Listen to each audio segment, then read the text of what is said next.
ধর্মীয় উগ্রবাদীদের গোপন নেতৃত্বে গত বছর বাংলাদেশে হয়ে যায় রক্তাক্ত এক অভ্যুত্থান। এই অভ্যুত্থানে টানা 16 বছরের প্রধানমন্ত্রী শেখ হাসিনা ক্ষমতাচ্যুত হন এবং তার জায়গায় আসেন ডক্টর মোহাম্মদ ইউনূস, গঠন করেন নতুন সরকার।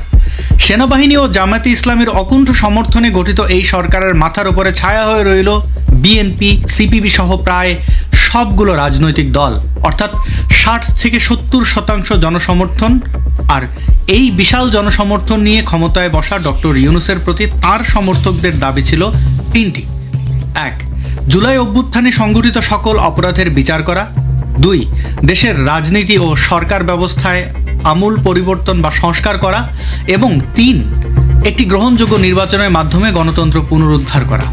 কিন্তু ডক্টর ইউনূস ক্ষমতা গ্রহণের কিছুদিনের মধ্যেই বিচারের দাবি গেল সেন্ট মার্টিনে, সংস্কার গেল রাখাইন সীমান্তে, আর নির্বাচন গেল নিউমোরিং কন্টেইনার টার্মিনালে।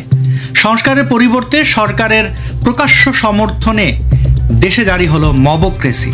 মবতন্ত্র কায়েমের ফলে ইতিমধ্যে দুর্বল হওয়া রাষ্ট্রীয় প্রতিষ্ঠানগুলো ইউনূসের আমলে এসে আরও দুর্বল হয়েছে এবং ধকল সইতে না পেরে মাত্র 10 মাসের শাসনে প্রতিষ্ঠানগুলো পুরোপুরি অচল হয়েছে। দেশের চিরাচরিত সমাজ ব্যবস্থা ভেঙে পড়েছে, অর্থনীতির কঙ্কাল বেরিয়ে এসেছে। শিক্ষা, শান্তি, সামাজিক নিরাপত্তা সহ সব ধরনের আন্তর্জাতিক সূচকে বাংলাদেশের চরম অবনতি হয়েছে। এক কথায় মানুষের স্বপ্নভঙ্গ হয়েছে। দেশ ও জাতি যখন তাদের স্বপ্নভঙ্গের দুঃস্বপ্নে প্রায় বিধ্বস্ত, তখন চুপি চুপি বাংলাদেশের মাটিতে পা রাখতে যাচ্ছে জাতিসংঘ। শুধু তাই নয়, জাতিসংঘের মানবাধিকার হাই কমিশন 3 বছরের জন্য বাংলাদেশে তাদের কার্যালয় খুলতে যাচ্ছে। তারপর কি হবে? ভালো নাকি মন্দ? শান্তি নাকি সংঘাত? মানবাধিকার নাকি গৃহযুদ্ধ? এসব প্রশ্নের জবাব দিতেই আমাদের আজকের এক্সরে রিপোর্ট। চলুন তাহলে এক্সরে রিপোর্ট শুরু করা যাক। মনে করুন আপনার বাসায় আগুন লেগেছে, আপনি 999-এ ফোন করলেন, কিন্তু না আসছে পুলিশ, না আসছে ফায়ার সার্ভিস। কিছুক্ষণ পর দেখলেন সেখানে জাতিসংঘ এসে হাজির। আচমকা জাতিসংঘকে দেখে আপনি হয়তো বিভ্রান্ত হলেন, হতবিহ্বল হলেন, ভাবলেন জাতিসংঘ কেন এসেছে, সে কিভাবে আগুন নেভাবে। আপনার ভাবনার রেশ কাটতে না কাটতেই হঠাৎ দেখলেন মহল্লার কিছু লোক সেখানে মারামারি শুরু করে দিয়েছে। একদম জাতিসংঘের সামনেই মারামারি চলছে পুরা দমে। তারপর দেখলেন আরও কিছু লোক সেখানে মারামারিতে জড়িয়ে পড়েছে, তারপর আরও কিছু লোক। এভাবে এক পর্যায়ে পুরো মহল্লা 2 ভাগে ভাগ হয়ে শুরু করে বীভৎস এক দাঙ্গা। কিন্তু জাতিসংঘ কোথায়? জাতিসংঘ আছে, সে দাঙ্গাবাজদের লেবুর শরবত খাওয়াচ্ছে, সেদ্ধ ডিম খাওয়াচ্ছে, তারপর ঘামটা মুছে আবার মারামারিতে পাঠাচ্ছে। এদিকে আপনার বাড়ি পুড়ে ছাই, সেদিকে কারোর কোনো খেয়াল বা ভ্রুক্ষেপ নেই।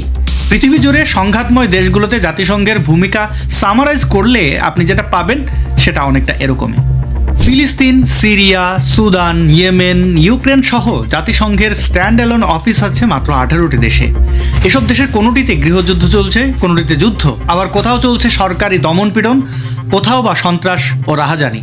অর্থাৎ সবগুলো দেশেই মানবাধিকারের চরম সংকট চলছে। এমনটাই তো হওয়ার কথা, তাই না? মানবাধিকারের সংকট না থাকলে জাতিসংঘ কেন মানবাধিকার অফিস খুলবে? খুবই ন্যায্য কথা। কিন্তু সেক্ষেত্রে বাংলাদেশে তাদের কাজটা কি?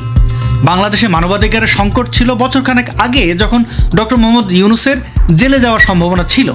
তখন জাতিসংঘ, নোবেল বিজয়ী সংঘ, পশ্চিমা পলিটিশিয়ান আর ডিপ্লোম্যাটরা মানবাধিকার রক্ষার জন্য বিবৃতি দিত।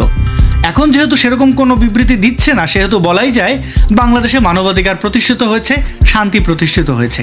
তাছাড়া কয়েক মাস আগেই না জাতিসংঘের মহাসচিব অ্যান্তোনিও গুতেরেস বাংলাদেশ সফর করে গেলেন, ডক্টর ইউনূসের প্রতি তার সমর্থন ব্যক্ত করলেন। বাংলাদেশে চলমান আওয়ামী লীগ ও হিন্দু নিধন নিয়ে মিস্টার গুতেরেস একটি কথাও বলেননি। কথা বলেননি মব সন্ত্রাস নিয়ে কিংবা নারীর প্রতি চলমান নারকীয় নিপীড়ন নিয়েও। গুতেরেস চলে যাওয়ার পর জাতিসংঘের আরও কয়েকজন কর্মকর্তা বাংলাদেশে বেড়াতে এসেছেন, তারাও এসব নিয়ে উল্লেখযোগ্য কিছুই বললেন না, উল্টো ইউনূস সরকারের প্রশংসা করলেন, এমনকি আওয়ামী লীগবিহীন নির্বাচনের আগাম বৈধতাও দিয়ে গেলেন। তাহলে বাংলাদেশে জাতিসংঘ মানবাধিকার কমিশনের কাজ কি? রহস্য এখানেই। জাতিসংঘ যে সব জায়গায় সংঘাত শুরুর পরে যায়, বিষয়টা কিন্তু এমন নয়। কখনো কখনো সংঘাত শুরু করতেও যায়। যেমন ধরুন উত্তর কোরিয়া, সেখানে একনায়কতন্ত্র চলছে, ঠিক আছে, কিন্তু কোনো অভ্যন্তরীণ সংঘাত আছে? গৃহযুদ্ধ আছে? নির্বিচারে সন্ত্রাস কিংবা লুটপাট আছে? নেই। তাহলে দক্ষিণ কোরিয়ায় বসে বসে জাতিসংঘ কেন উত্তর কোরিয়ার উপরে নজরদারি করছে? তাদের উদ্দেশ্য কি? সিরিয়ায় মানবাধিকার নিয়ে কাজ করার জন্য 2011 সালে বৈরুতে অফিস খোলে জাতিসংঘ। তারপর সেখানে লাফিয়ে লাফিয়ে সংঘাত বাড়ে, মৃত্যু বাড়ে, ধ্বংস বাড়ে এবং এক পর্যায়ে বাশার আল আসাদ সরকারের পতন হলে নতুন সরকার ক্ষমতায় আসে, যাদেরকে অনেকেই আইএসের একটা অংশ বলে। ইসরায়েলের প্রধানমন্ত্রীর দাবি অনুযায়ী সিরিয়ার নতুন জঙ্গি সরকার মূলত ইসরায়েল ও যুক্তরাষ্ট্রের পক্ষের সরকার। This offers great opportunity, but also is fraught with significant dangers. This collapse is a direct result of our forceful action against Hezbollah and Iran, Assad's main supporters. সিরিয়ায় জাতিসংঘের ত্রাণ কাঠামো বারবার প্রশ্নবিদ্ধ হয়েছে। জাতিসংঘের মাধ্যমে পাঠানো ত্রাণ সামগ্রীর বড় অংশ সরকারপন্থী মিলিশিয়া ও সরকারি বাহিনীর কাছে পৌঁছায়, যা তারা নিজেদের মধ্যে ভাগাভাগি করে নেয়। সিরিয়ার আসাদ সরকারের সঙ্গে জাতিসংঘের নীরব আঁতাত নিয়ে আন্তর্জাতিক মিডিয়া রিপোর্ট করে। The guardian, foreign policy, new York Times সহ একাধিক মিডিয়া প্রকাশ করে যে ত্রাণের অর্থের বড় একটা অংশ এমন সংস্থাকে দেওয়া হয়েছে যারা আসাদ সরকারের প্রতি অনুগত। এর পাল্টা অভিযোগও কিন্তু আছে, অর্থাৎ বাশার বিরোধী মিলিশিয়াদের সাথেও জাতিসংঘের আঁতাত ছিল। তাহলে এবার বলুন তো, ত্রাণ বিতরণের আড়ালে জাতিসংঘ সেখানে কি করত? কেন অসহায় মানুষের ত্রাণ সরকারি সশস্ত্র বাহিনী আর মিলিশিয়াদের হাতে যেত? ইয়েমেনে তো জাতিসংঘের বিরুদ্ধে খোলা বাজারে ত্রাণ বিক্রির অভিযোগ আছে, যার একটা অংশ আবার হুতি বিদ্রোহীরাও পায়। পাশাপাশি বিশেষ কিছু এনজিও এবং বিশেষ রাজনৈতিক অঞ্চলেই তাদের আনাগোনার কথা আন্তর্জাতিক মিডিয়ায় উঠে এসেছে। কঙ্গোতে জাতিসংঘ শান্তিরক্ষী বাহিনীতে নিয়োজিত পাকিস্তানি সেনাদের বিরুদ্ধে অভিযোগ আছে যে তারা সোনার বিনিময়ে মিলিশিয়াদেরকে অস্ত্র সরবরাহ করত। এসবের প্রতিবাদে 2023 সালের আগস্ট মাসে সেখানে গণবিদ্রোহ শুরু হয় এবং অত্যন্ত নির্মমভাবে সেই বিদ্রোহ দমন করা হয়। জাতিসংঘকে রক্ষা করতে কঙ্গোলিজ সেনাদের গুলিতে 56 জন বিক্ষোভকারী নিহত হন। 2017 সালে মায়ানমারে রোহিঙ্গা নিধনের সময় জাতিসংঘ রোহিঙ্গাদের বায়োমেট্রিক তথ্য মায়ানমার সেনাবাহিনীর হাতে তুলে দেয় এবং এই কাজটি তারা রোহিঙ্গাদের সম্মতি ছাড়াই করে। শুধু তাই নয়, বিবাদমান বিভিন্ন পক্ষের মধ্যেও তারা গোপন তথ্য চালাচালি করেছে, অর্থাৎ এক পক্ষের তথ্য আর এক পক্ষের হাতে তুলে দিয়ে সেখানে সংকট ও সংঘাত দুইই বাড়িয়েছে। হিউম্যান রাইটস ওয়াচ, ফোর্টিফাই রাইটসের মতো মানবাধিকার সংস্থাগুলো দাবি করে জাতিসংঘের মানবিক করিডোরগুলোর মাধ্যমে মিয়ানমার সেনাবাহিনী প্রক্সি কৌশলের সুবিধা নিয়েছে। তারা বলেছে ত্রাণের নামে মানবতার বুলি হচ্ছিল, কিন্তু প্রকৃতপক্ষে তা হয়ে উঠেছে প্রক্সি যুদ্ধের অংশ।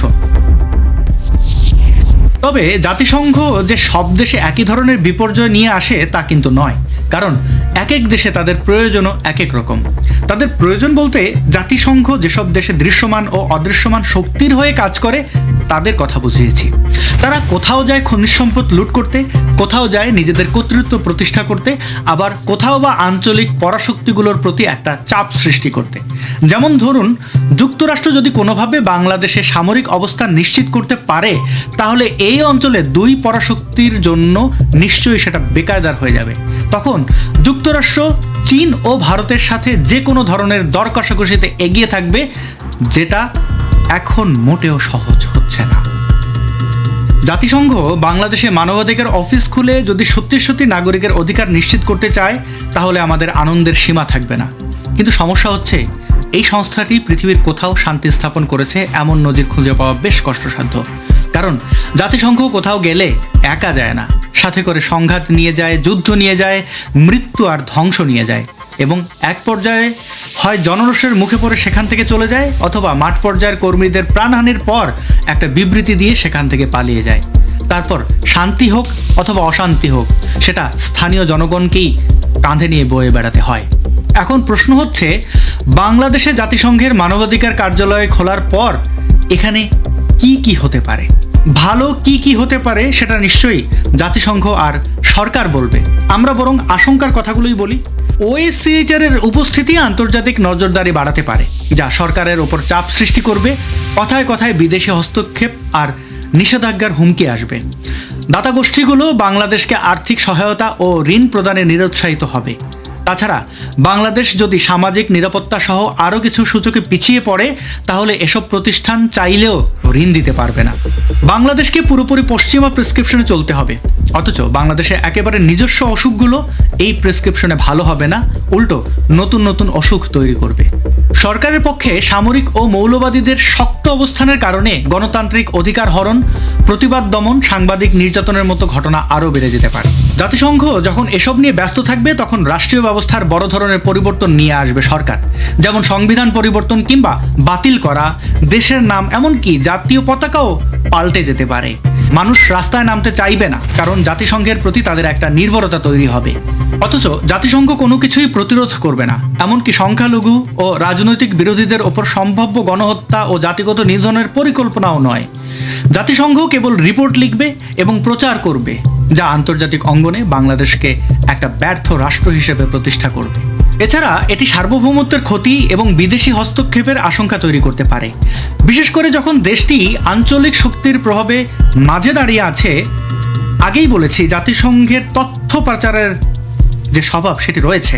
তারা কিছু তথ্য ভারতকে দেবে, কিছু চায়নাকে, আবার কিছু তথ্য যুক্তরাষ্ট্রকে, এমনকি মায়ানমার বা পাকিস্তানের মতো দেশগুলো কিংবা আরাকান আর্মির মতো নন স্টেট অ্যাক্টরদের কাছেও এই তথ্য শেয়ার করতে পারে তারা।